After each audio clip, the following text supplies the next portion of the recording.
बुद्ध कहते हैं तर्क करो लेकिन शील का पालन करना, तो तर्कशील कहलाया। फिर बुद्ध ने कहा कि शील का पालन करना और विवेक जगाओ तो विवेकशील कहलाया। फिर बुद्ध ने कहा जिंदगी में संघर्ष करना लेकिन शील का पालन करना तो संघर्षशील कहलाया। यह बुद्ध के थॉट पूरे दुनिया में समर्पित होने लगा। अब जरा सा सोचिए, ये शील का क्या? हत्या नहीं करेंगे, चोरी नहीं करेंगे, झूठ नहीं बोलेंगे, परपुरुष पर स्त्री गमन नहीं करना है, खैनी बीड़ी सिगरेट दारू का सेवन नहीं करना है। जब इस मकान में सील का उल्लंघन होगा तो सरकार उस मकान को सील कर देती है। तो बताइए आज भी जन जन में तथागत बुद्ध का सील चल रहा है कि नहीं चल रहा है? इसलिए आज जो भारत का संविधान यानी 15 अगस्त है तो तथागत बुद्ध का इस 15 अगस्त पर ये विद्यमान है। जो झंडा देख रहे हैं वो जो 24 तिल्ली है वो तथागत बुद्ध का 24 सिद्धांत है। अगस्त है। इस अवसर पर मैं संविधान और बुद्ध मतलब बुद्ध के सिद्धांत भारत के संविधान से मेल खाता है, मैं इसी पर चर्चा करना चाहता हूं। और खास करके मैं प्रस्तावना के तरफ पर आप लोगों का मैं ध्यान आकृष्ट कर रहा हूं। हम भारत के लोग यहाँ पर हम शब्द है। भारत, भा का मतलब होता है ज्योति प्रकाश, रथ का मतलब होता है लेना। जिस देश से पूरे दुनिया में प्रकाश फैल रहा है, पूरे दुनिया के लोग ले रहे हैं, वह देश भारत। मंजूश्री मूल कल्प में बौद्ध धर्म का किताब है, उसमें भारत का अर्थ बुद्ध लिखा हुआ है। और हम लोग भारत वर्ष की जय बोलते हैं, इसलिए जो भारत बुद्ध को कहा गया इसलिए भारत वर्ष। और वर्ष शब्द कहां से आया? जब तथागत बुद्ध प्रत्येक वर्ष वर्षावास जो होती थी, उस वर्षावास में 4 महीना कहीं नहीं जाते थे। तो यानी 1 वर्षावास, 2 वर्षावास, 3 वर्षावास यानी वर्ष की शुरुआत हुई। यानी बुद्ध के वर्षावास से वर्ष की शुरुआत हुई।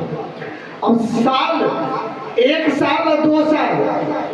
भगवान बुद्ध का जो जन्म हुआ था वो साल वृक्ष के नीचे जन्म हुआ। उनकी माँ साल वृक्ष के नीचे जन्म दी है, तो साल वृक्ष के नीचे जन्म दी। और बुद्ध ने सील का पालन 1 वर्ष किया तो 1 वर्ष को 1 साल कहा गया। जो पंचशील जो दिया गया है, सील का पालन 1 वर्ष, 1 सील यानी साल वृक्ष से सील का ये प्रचलन आया है। तो हम भारत के लोग होगा तो उसका लोगो भी होगा। तो भारत के संविधान का लोगो क्या है? सम्राट अशोक का स्तंभ लोग का लोगो है। तो हम भारत के लोग, भारत को एक संपूर्ण प्रभुत्व संपन्न समाजवादी पंथ निरपेक्ष, पंथ निरपेक्ष का मतलब हुआ यदि भारत में रहने वाले लोग विभिन्न संप्रदाय के तहत यदि अपने कार्यक्रम करते हैं, धार्मिक अनुष्ठान करते हैं, तो वो सब हुआ पंथ। लेकिन जो बुद्ध का सिद्धांत है वो किसी खास का नहीं है। जैसे हम लोग कहते हैं धम्मं शरणं गच्छामि, बौद्ध धर्म शरणं गच्छामि नहीं कहते हैं। इसलिए भारत में जो बुद्ध का सिद्धांत है वह बुद्ध का धम्म यानी बुद्ध का सिद्धांत, सिद्धांत को अंग्रेजी में बोलते हैं थ्योरी, यानी बुद्ध का थ्योरी। थ्योरी जो शब्द है वो तथागत बुद्ध के थेड़ से निकला है, यानी थेड़वाद।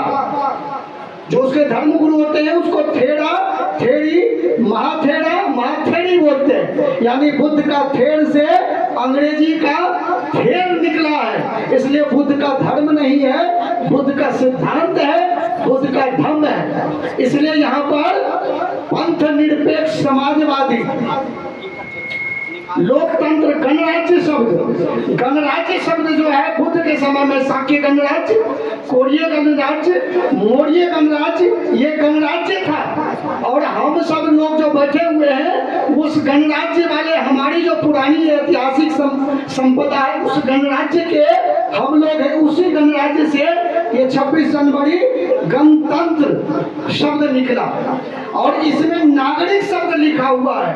भारत का जो प्रस्तावना में है उसमें नागरिक शब्द लिखा हुआ है। इस नागरिक शब्द का मतलब ये पुरानी प्रथा, हम लोग नागवंशी हैं, भारत के लोग नागवंशी है, वैसी नागवंशी से नागरिक शब्द निकला हुआ है। कर्नल जेम्स टार्ड ने हिस्ट्री में लिखा है मौर्य लोग जो थे ये नागवंशी है। और इसलिए आज भी बिहार में मुहावरा है, धरती शेष नाग पर टिका हुआ है, शेषुनाग वंश है। जिसकी राजधानी वैशाली थी, जिसके बेटा का नाम था कालाशोक, जिसने द्वितीय बौद्ध संगति करवाई, उसी से नाग से नागरिक शब्द निकला।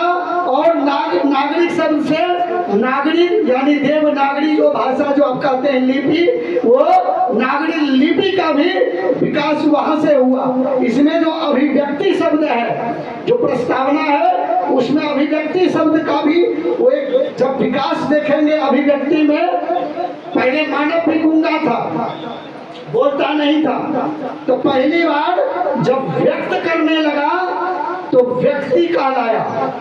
और जब यह मान में रहता था यानी जानवरों की तरह या मान में रहता था तो मान से मानव कहलाया।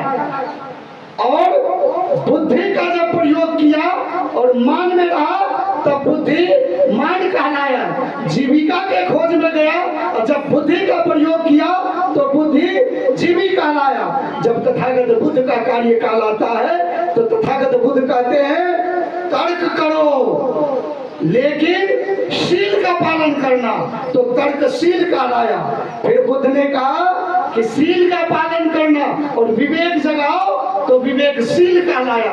फिर बुद्ध ने कहा जिंदगी में संघर्ष करना लेकिन शील का पालन करना तो संघर्षशील कहलाया। यह बुद्ध के थॉट पूरे दुनिया में समर्पित होने लगा। ये जो 5 शील हम लोग जो अभी पंचशील कहे थे, अब बुद्ध का जहां भी घर बनता है, चाहे सरकारी आवास हो चाहे व्यक्तिगत आवास हो, जिस दिन भी घर का नींव रखा जाता है तो पहला जब ईंट दिखता है तो उसको कहते हैं शिलान्यास, यानी शील को रखना। न्यास का पर्यायवाची होता है रखना, यानी शील को रखना।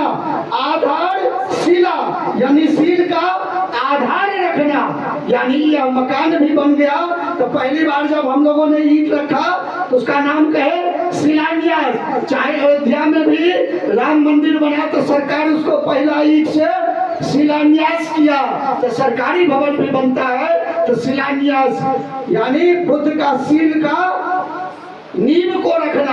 अब जरा सा सोचिए, ये शील का क्या, हत्या नहीं करेंगे, चोरी नहीं करेंगे, झूठ नहीं बोलेंगे, पर पुरुष पर स्त्री गमन नहीं करना है, खैनी बीड़ी सिगरेट दारू का सेवन नहीं करना है। यदि इस मकान में शील का उल्लंघन होगा तो सरकार उस मकान को सील कर देती है। तो बताइए आज भी जन जन में तथागत बुद्ध का शील चल रहा है कि नहीं चल रहा है। इसलिए आज जो भारत का संविधान यानी 15 अगस्त है तो तथागत बुद्ध का इस 15 अगस्त पर ये विद्यमान है। जो झंडा देख रहे हैं वो जो 24 दिल्ली है वो तथागत बुद्ध का 24 सिद्धांत है। उसमें 4 आर्य सत्य है, अष्टांगिक मार्ग है, 2 अति है, 10 पारमिताएं हैं। ये 24 सिद्धांत तथागत बुद्ध का सिद्धांत उस तिरंगा झंडा में लगा हुआ है। आज से 20 साल पहले जब हम लोग भी इस 15 अगस्त में गाना गाते थे, झंडा ऊंचा रहे हमारा विजयी विश्व तिरंगा प्यारा, तो तिरंगा जो है वो विजय कैसे हुआ, जब सम्राट अशोक ने हथियार रख दिया और जब धम्म को उठाया तो ये धम्म का सिद्धांत सम्राट अशोक ने पूरे दुनिया में धम्माशोक कहलाया, धम्माशोक कहलाया, जिस वजह से पूरे दुनिया में सम्राट अशोक ने बुद्ध के धम्म को फैलाया और तब विश्व विजेता धम्म के बल पर सम्राट अशोक कहलाया। इसलिए वो उसमें लिखा हुआ है विजयी विश्व तिरंगा प्यारा, झंडा ऊंचा रहे हमारा। अब नहीं गाया जाता, लेकिन आपको पुनः उस गाने को गा कर करके अपने आप को एक बार समझना होगा कि उस सिद्धांत को, उन्हीं का वंशज को आगे बढ़ाएगा। इस सिद्धांत को हम सबको कर्तव्य बनता है इसको बढ़ाने का। हमें इशारा मिल